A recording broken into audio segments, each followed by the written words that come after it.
ভারত যদি আমাদের উপরে হামলা করে বা জোর করে যুদ্ধ চাপিয়ে দেয়, তাহলে অবশ্যই বাংলাদেশ সেনাবাহিনী ও সীমান্তরক্ষী বিজিবি বসে থাকবে না। ভারতীয় বাহিনীর সাথে যুদ্ধ চালিয়ে যাবে, বসে থেকেও 1 ইঞ্চি জমি দখল হতে দেবে না। তাহলে আপনাকে রুখে দাঁড়াতেই হবে। মনে রাখবেন, যুদ্ধ বেঁধে গেলে সর্বপ্রথম কিছুদিন আপনাদেরকে যুদ্ধ চালিয়ে যেতে হবে ভারতের সাথে। এরপর দেখবেন সর্বপ্রথম পাকিস্তান সেনাবাহিনী বাংলাদেশের হয়ে যুদ্ধে নেমে পড়বে ভারতের সাথে। তারপর জাতিসংঘ, ইউরোপীয় ইউনিয়ন ভারতের উপর কঠিন হুঙ্কার ও হুমকি দেবে। কারণ অন্যায়ভাবে কোনো দেশকে আক্রমণ করলে বাহিরের কোনো রাষ্ট্র তা সমর্থন করে না, গ্রহণযোগ্যতাও আসে না। ইরাক যুদ্ধের সময় কুয়েত দখল করেছিল সাদ্দাম হোসেন, কিন্তু পরবর্তীতে ধরে রাখতে পারেনি। সাদ্দাম হোসেনের কি অবস্থা হয়েছে বিশ্ব তা দেখেছে। কিন্তু কেউ যদি মনে করে বাংলাদেশ কুয়েত, তাহলে ভুল করবে। বাংলাদেশ 20 কোটি জনসংখ্যার দেশ।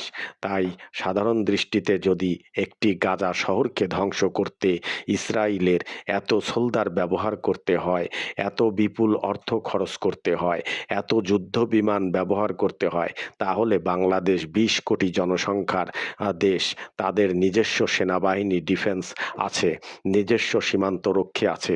সেখানে বাংলাদেশ এত সহজেই ছেড়ে দেবে না। আর ভারত আহামরি কোনো পরাশক্তি হয়ে যায়নি, বা 10টি ধনী রাষ্ট্রের কাতারেও যায়নি। যে দেশের জনগণ এখনো দারিদ্র্য সীমার নিচে বসবাস করে, যে দেশের একটি বিরাট জনসংখ্যা স্যানিটেশন ব্যবহার করে না, বদনাটা নিয়ে এখনো ঝড়ে জঙ্গলে যায়, যে দেশের জনগণের বিরাট অংশ এখনো বেকার, তাই নিজের দেশের এত সমস্যা থুয়ে যদি বাংলাদেশের উপরে আক্রমণ করে, দাদাগিরি দেখাতে আসে, তাহলে ভারতের পরিণতি হবে একদম ইরাকের মতো। কারণ এই যুদ্ধে যখন পাকিস্তান জড়িয়ে পড়বে, চীন, তুরস্ক প্রত্যক্ষ বা পরোক্ষভাবে তারাও জড়িয়ে পড়বে এই যুদ্ধে। এবার ভাবুন তো, চীন ও পাকিস্তান, তুরস্ক জড়িয়ে পড়লে ভারতের দাদাগিরি কোথায় ছুটে যাবে?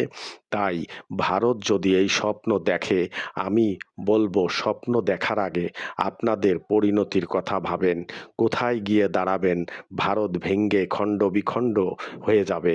কখনোই মনে করবেন না বাংলাদেশের উপরে আক্রমণ করলে এই যুদ্ধটি শুধু বাংলাদেশ ভারতের মধ্যেই সীমাবদ্ধ থাকবে না।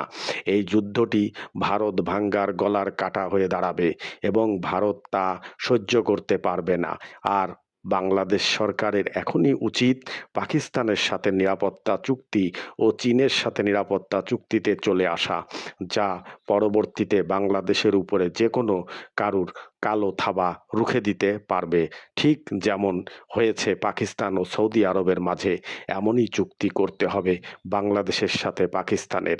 এই ব্যাপারে সরকারকে আরও সুতীক্ষ্ণ নজর দিতে হবে বলে আমি মনে করি।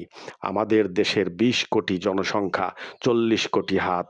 এই হাতকে শক্তিশালী করতে হবে, নিজেদের মেরুদণ্ডকে শক্ত করে দাঁড়াতে হবে।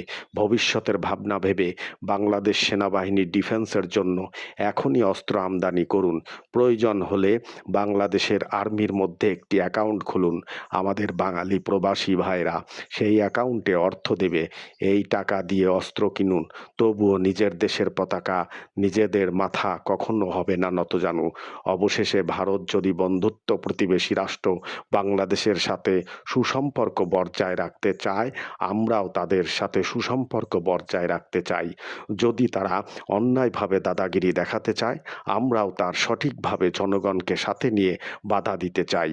তবে আপনি এটি শিওর হয়ে থাকেন, বাংলাদেশের উপরে ভারত হামলা করলে বা তার পরিকল্পনা করলে, সেই দিন থেকেই ভারত ভাঙার ক্রাউন্টডাউন তৈরি হয়ে যাবে। তাই ভারত কখনোই চাইবে না অতর্কিত বাংলাদেশের উপর হামলা করে নিজের সর্বনাশ নিজেরাই ডেকে আনবে। এটা আমরা মনে করি না।